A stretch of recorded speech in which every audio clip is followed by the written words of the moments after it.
Good morning प्यारे बच्चों। आज हम कक्षा 8 व्याकरण का पाठ 5 संज्ञा के विकार का अभ्यास लिखित करेंगे। इसको ध्यानपूर्वक सुनना, समझना और फिर अपनी बुक में भरना। नीचे दिए गए वाक्यों में सही के सामने राइट तथा गलत के सामने रॉन्ग का चिन्ह लगाइए। पहला सेंटेंस है, जो शब्द पुरुष जाति का बोध नहीं कराते पुल्लिंग कहलाते हैं। ये रॉन्ग है। वचन के 4 भेद होते हैं। ये भी रॉन्ग है। शरीर के अंगों के नाम पुल्लिंग होते हैं। ये राइट है। विकारी शब्दों का भाषा में कोई महत्व नहीं होता। रॉन्ग। 5th, करण का शाब्दिक अर्थ साधन है। ये राइट है। अब हम अभ्यास 6 निम्नलिखित वाक्यों में उचित कारक चिन्ह लगाकर पुण्य मतलब दोबारा लिखिए। इस वाक्य को दोबारा लिखना है। पहला है, वैष्णवी रुद्र की बहन है। रुद्र की बहन है। सेकंड, कक्षा में 20 विद्यार्थी हैं। बच्चों, कक्षा में शोर मत मचाओ। बादलों से पानी बरस रहा है। 5th, हमें स्वस्थ रहने के लिए व्यायाम करना चाहिए। अब हम अभ्यास 11 निम्नलिखित शब्दों के लिंग बताइए। ये शब्द हैं और इसका तुमने लिंग बताना है कि ये स्त्रीलिंग है या पुल्लिंग है।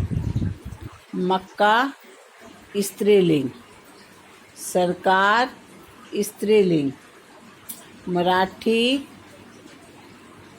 स्त्रीलिंग। नंबर 4,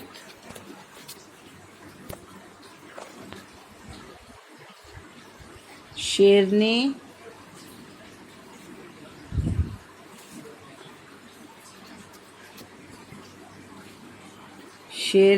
स्त्रीलिंग और Buddha pulling. 6th, Abhijit pulling. 7th, कबूतर पुल्लिंग। 8th, पृथ्वी स्त्रीलिंग। 9, चांदी स्त्रीलिंग। अभ्यास 11 निम्नलिखित एक वचन शब्दों के बहुवचन रूप लिखने हैं। पहला, नदी नारी नारियां, नदी नदियां, गाय गायें, एक ही मात्रा हो जाएगी। बालक बालकों,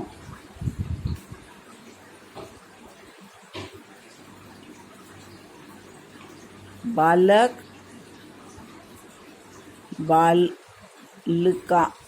बालक बालकों, सखी सखियां, घोड़ा घोड़े, लड़की लड़कियां, वधू वधुएं और लेखक लेखकों।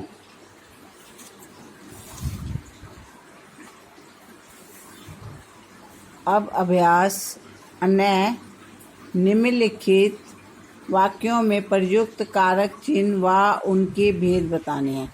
इसमें कारक चिन्ह को भी अंडरलाइन करना है और फिर भेद बताना है। कारक चिन्ह पहले लिखने हैं। पहला है, राम बस द्वारा स्कूल जाता है।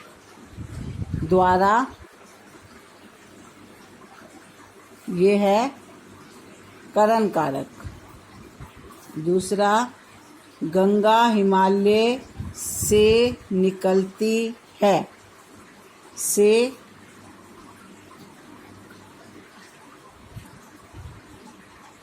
करण कारक, वह मेरा मित्र है, इसमें वह मेरा मित्र ये संबंध है तो मेरा संबंध कारक। मेज पर कुछ पुस्तकें रखी हैं, पर अधिकरण कारक। बेटा ये सेकंड, गंगा हिमालय से निकलती है, निकलकर अलग हो जाती है तो ये अपादान कारक आएगा। दोबारा सुनो, पहला द्वारा करण कारक, दूसरा से अपादान, तीसरा मेरा संबंध और चौथा पर अधिकरण कारक। अब हम खाली स्थान भरेंगे। मैंने निश्चय किया है कि मैं इंजीनियर बनकर इस संसार को नए नए साधनों से संपन्न करूँगा। सेकंड में, मेरे देश में जिस वस्तु की आवश्यकता होगी उसके अनुसार मशीनों का निर्माण करूँगा। देश में जल, बिजली, सड़क या संचार जिस भी साधन की आवश्यकता होगी उसे पूरा करने के लिए अपना जीवन लगा लूँगा। अब ये हमारा लिखित अभ्यास ख़त्म हो गया है। इसको ध्यानपूर्वक समझकर बुक में फिल करना, मेरे चैनल को सब्सक्राइब करना। Thank you, have a nice day.